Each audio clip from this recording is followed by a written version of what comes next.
You are sitting in a quiet room when your phone buzzes. It is a name from 10 years ago. A person you used to share every secret with.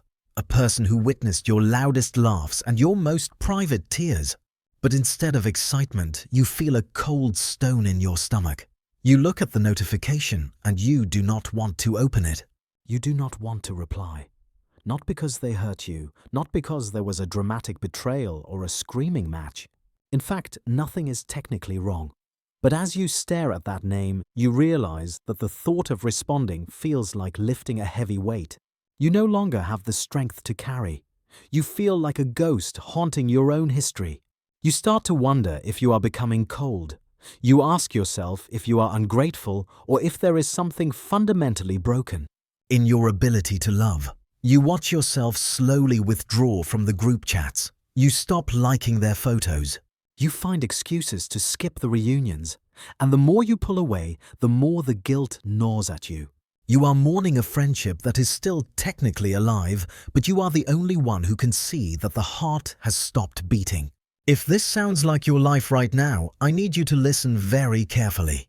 You are not a bad person, you are not heartless, and you are certainly not alone. What you are experiencing is not a failure of character, but a profound and necessary biological shift. Your brain is attempting to solve a hidden conflict between who you were and who you are becoming. This sudden urge to disappear to cut the threads of the past is actually a sophisticated survival mechanism. It is your mind demanding coherence in a world of social noise. Today we are going to look into the dark corners of your social exhaustion. We are going to explain why your nervous system is flagging these old connections as a threat to your peace. We will move past the guilt and the should-haves to understand the clinical reality of outgrowing people. This is the psychology of the silent cutoff. It is the moment when the cost of staying becomes higher than the pain of leaving. You are about to realize that walking away is not an act of abandonment, but the ultimate act of psychological self-respect. You are not breaking a bond, you are simply acknowledging that the bond has already served its purpose and your identity is finally ready to breathe. Let us begin by dissecting the first layer of this psychological departure. We call this the identity misalignment. Think of your life as a narrative that is constantly being rewritten. Every year you add new chapters, new values, and new boundaries. But old friendships are often anchored to a specific version of you that no longer exists. Perhaps they remember the version of you that was afraid to speak up. Perhaps they remember the version of you that found comfort in shared chaos or negative habits. When you meet these people now, you feel a strange tension. It is the friction between who you were and who you are. Psychology calls this the need for identity coherence. Your brain wants your external environment to match your internal reality. When you sit across from someone who still expects you to play a role you outgrew 5 years ago, your prefrontal cortex has to work overtime. You are performing. You are translating your current self into a language the old friend can understand. This performance is exhausting. You are not just hanging out, you are managing an outdated perception. The mind begins to realize that staying in this friendship requires you to shrink. It requires you to tuck away your growth like a secret because your growth makes the other person uncomfortable. This is the root cause of the silent withdrawal. You are not rejecting the friend, you are rejecting the role they have trapped you in. You are choosing to stop being a ghost of your former self. Now let us look deeper into the biological machinery of this exhaustion. This brings us to the second type of person, the one who is suffering from cumulative emotional labor. We often think of friendships as equal exchanges of energy, but the truth is many relationships are quietly bankrupt. In these connections, you are the primary emotional investor. You are the one who listens. You are the one who adapts your schedule. You are the one who decodes the moods of the other person and provides the support they never seem to return. At first, this imbalance feels like loyalty. You tell yourself that being a good friend means being patient. But your nervous system is keeping a much more accurate ledger than your conscious mind. Every time you provide emotional labor without a return, your brain registers a cost. Over months and years, this cost accumulates in the form of social cortisol. The amygdala. The part of your brain responsible for detecting threats begins to categorize this friendship not as a source of safety, but as a source of stress. This is why you feel so drained after a simple coffee date. Your brain is reacting to an invisible predator, a predator made of one-sided expectations and emotional emptiness. Listen to the small voice inside your head during these moments. It is the internal monologue of the exhausted. It says, "Why am I the only one asking questions? Why does this person talk for an hour about their problems but forgets to ask how my surgery went? Why do I feel like I have to walk on eggshells to avoid their judgment?" When this voice becomes constant, the brain begins the process of emotional disengagement. You stop defending yourself. You stop explaining your choices. This is a survival tactic. Explaining yourself to someone who refuses to see you is an expensive waste of neural energy. Your mind decides that silence is a more efficient boundary than conversation. You start to realize that closure is not something you get from talking to them because they are committed to misunderstanding you. True closure happens internally when you accept that some people are meant to be part of your history but not part of your destiny. This process is not cold. It is a biological necessity. If you keep pouring energy into a black hole of a relationship, you will eventually have nothing left for your own life or for the people who actually see you. The brain chooses the cutoff because it is the only way to stop the hemorrhage of energy. You are choosing self-preservation over social obligation. You are deciding that your peace is worth more than the comfort of people who only love the version of you that they can use. By the time the physical distance happens, the emotional decision has been made 1,000 times.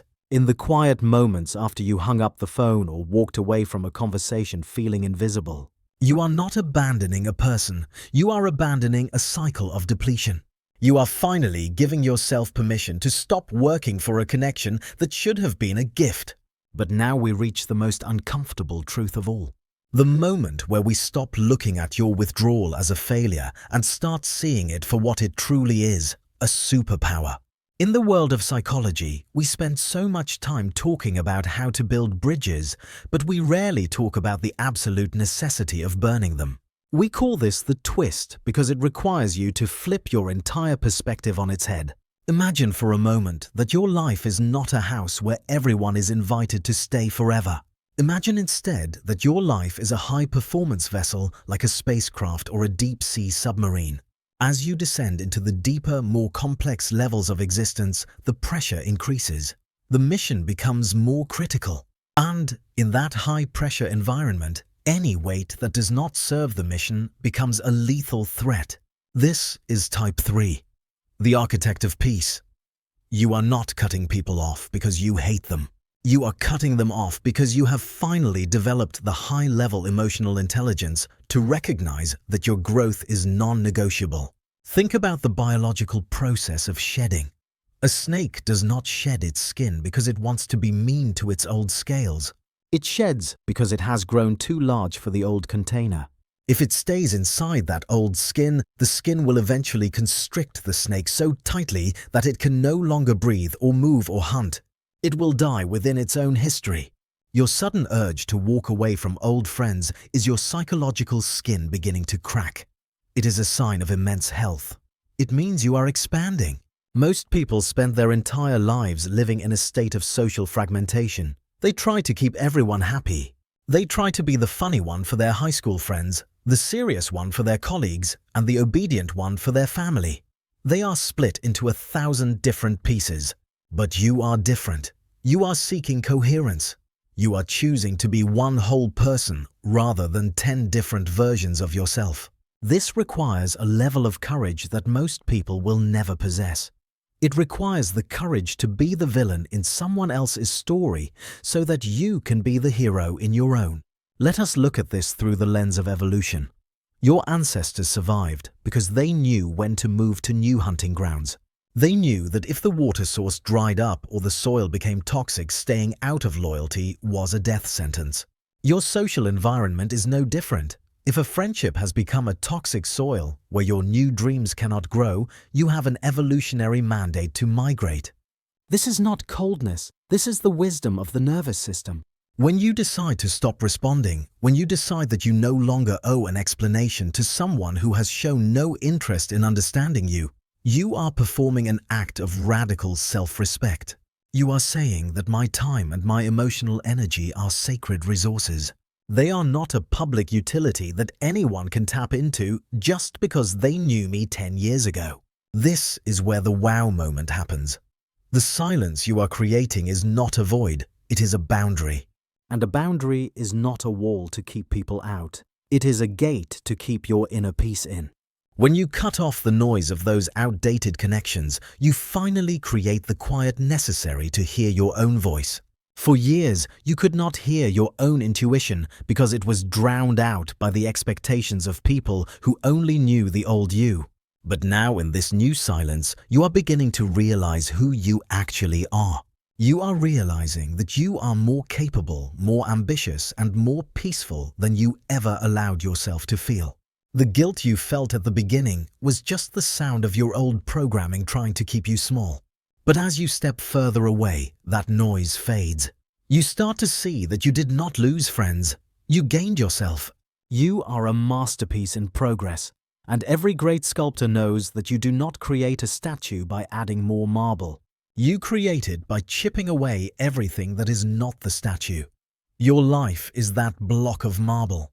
The people you are letting go of are the excess stone. The journey of self-evolution is often a lonely one because it requires leaving behind the very people who once made the world feel safe. We have dissected the layers of guilt and the mechanics of social exhaustion.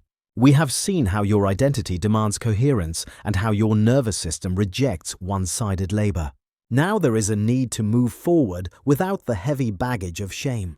Think back to the metaphor of the old clothes. When you were a child, you had a favorite shirt. It was soft and familiar, and it felt like home. But as you grew, your shoulders widened and your height increased. Eventually, that shirt became tight. The seams began to pull. The fabric restricted your breath. You did not hate the shirt. You did not throw it away because the shirt was bad.